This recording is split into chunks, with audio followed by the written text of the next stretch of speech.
So I'm going to tell you a few things about the DWS 780. This is the newest 12-inch slide saw from DeWalt. As you can see, the base is a little bit smaller than you might see on some of their other saws. You're missing a little bit of stock support in here. The benefit is it makes it lighter, and you really don't notice that too much, having that missing surface there. This saw is about the same weight as my Makita 10-inch and has quite a bit more capacity than that one. Another thing you'll notice is that the base sits really tight down to this table that it's mounted on, and the benefit to that is you have less sawdust and chips getting stuck in there, and it's easier to keep the workspace clean, and it's just nice to have that lower profile and not a bunch of junk underneath the saw. You have a really clear bevel scale and several bevel stops in the back. Easy adjustment for 90 degrees, and the lock is in the rear, but it's pretty big and easy to grab.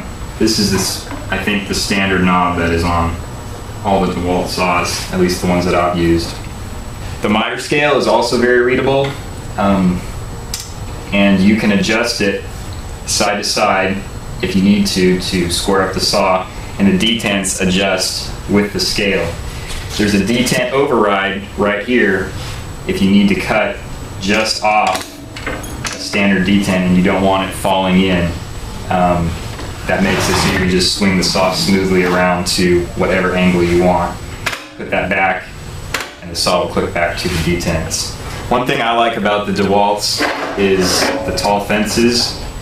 At least on one side, my Makita saw only has a fence about this high, and that can be problematic for certain cuts. The fences are nice and solid. They're not super smooth sliding out of the way.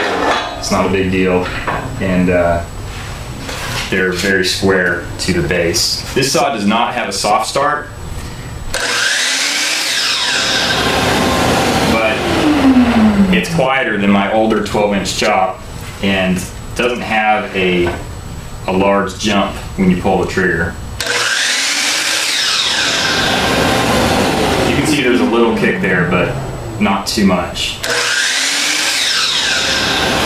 You probably noticed the light on this saw, and it serves two purposes. First, it illuminates the cutting area, and secondly, because it projects from both sides of the blade, it creates a shadow. When you bring the blade teeth down close to the workpiece, you have a crisp line that shows you where your cut's going to be. You actually cut just slightly wide of it, but it's really handy for reference, especially if you don't have a lot of good lighting where you're working. The light may just be the best feature about this saw. Now for the bad news. The slide on this saw is awful. It's just not very smooth at all, and you really have to fight it, especially on steep bevel cuts. I'm not sure why that is. It seems like possibly just an engineering oversight, possibly making these bars too small or skimping on the housing and the guides.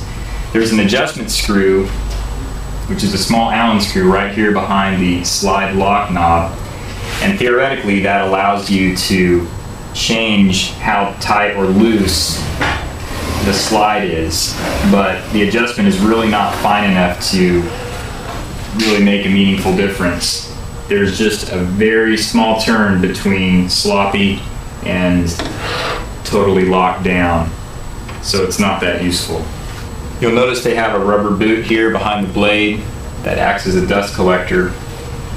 It obviously doesn't get all of it, but it's worth hooking up a vacuum to this saw if you can.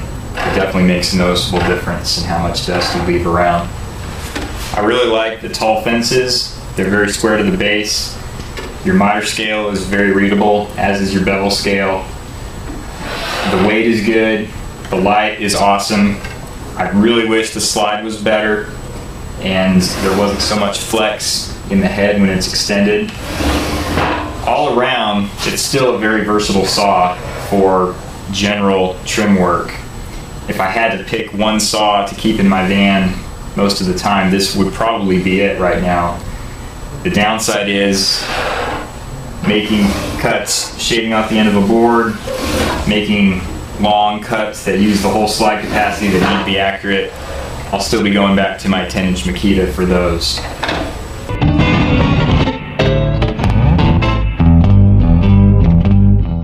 So I'm going to tell you a few things about the DWS 780. This is the newest 12-inch slide saw from DeWalt. As you can see, the base is a little bit smaller than you might see on some of their other saws. You're missing a little bit of stock support in here. The benefit is it makes it lighter, and you really don't notice that too much, having that missing surface there. This saw is about